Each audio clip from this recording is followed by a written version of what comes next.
everyone! Welcome back again sa aking YouTube channel. So for today's video, magluluto ako ngayon ng kikiam sardines. So ang gagamitin kong brand is Youngstown kasi yun lang yung available sa store.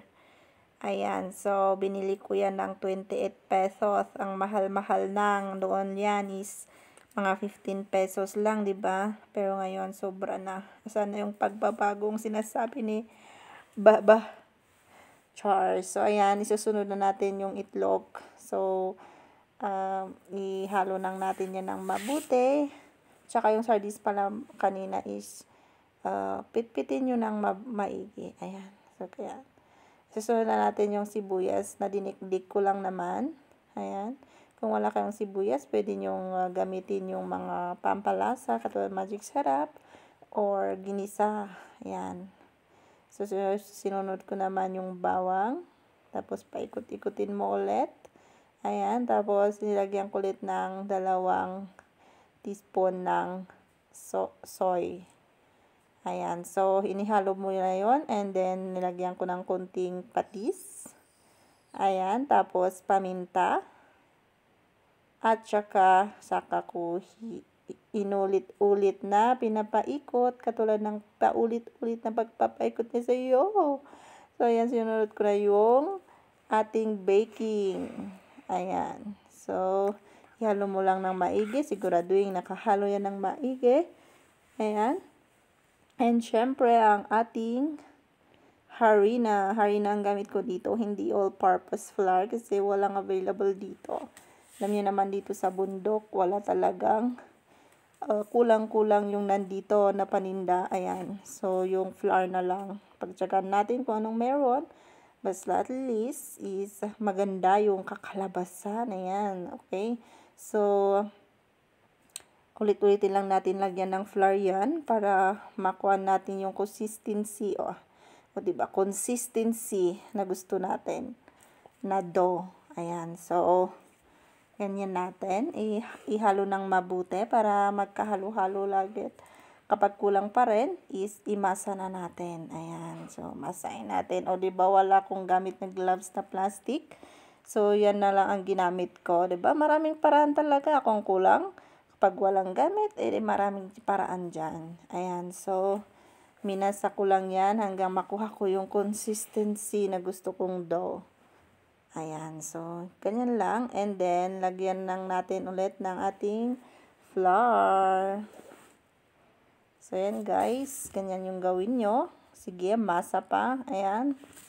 Hanggang makuha natin yung gusto natin. Char. Huwag mo lang siyang iwan. Char.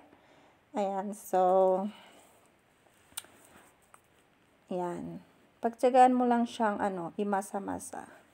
So, ayan. So, medyo itatabi ko lang muna siya ng 4 minutes, or 4 to 5 minutes. Ayan. So, ganyan lang siya. And then, after ng 4 to 5 minutes, is ilalagay ko na siya dyan. At first, na gagawin natin dito is, bilog-bilugin natin. Tapos, saka natin siya, pahaba. Bilugin, pahaba. Ayan. Ano ba talaga? So, basta ganon. Tingnan nyo na yung gagawin ko. So, ayan, binilog ko ng maliliit. Mas maganda pa sana kung maliliit yung pagkabilog ko pero, ayan nyo na. Basta ganyan na. Di bali, sa pangbahay lang naman itong pagkain na to. So, ayan. Kung kayong gagawa, is mas maliit pa sana yung gawin yung bilog. Kasi kapag ipaprito ninyo yan is lalaki yan. Ayan. So, ganyan. Pagkatapos kong binilog is papahabain ko ulit ng parang kikiam, patulad yung ginawa ko. So, ayan.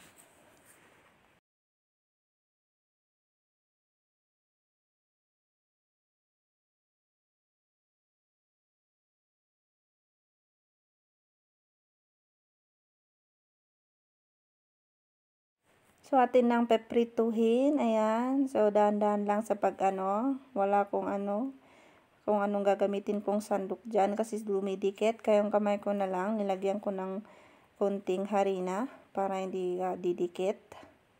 Ayan. So, Hintayin lang natin hanggang magkulay brown. Ayan. Or mag-crispy para talaga siyang kikiam. Ayan o. Madali lang siyang maprito. Guys, kaya wag niyong tagalan or isa lang. Ayan. Yan guys. So, simple lang yung recipe natin. Gawin nyo sa bahay to. Patok na pampapak, pang-ulam, o ano man, pang-merienda dyan. Ayan. So, ewan ko na lang kung pang-negosyo. Kung gusto nilang pang-negosyo yung sardinas. Kasi, amoy pa lang sardinas. Pero masarap naman. Charan! Ito na ang ating kikiam sardines. So yummy! Thank you for watching!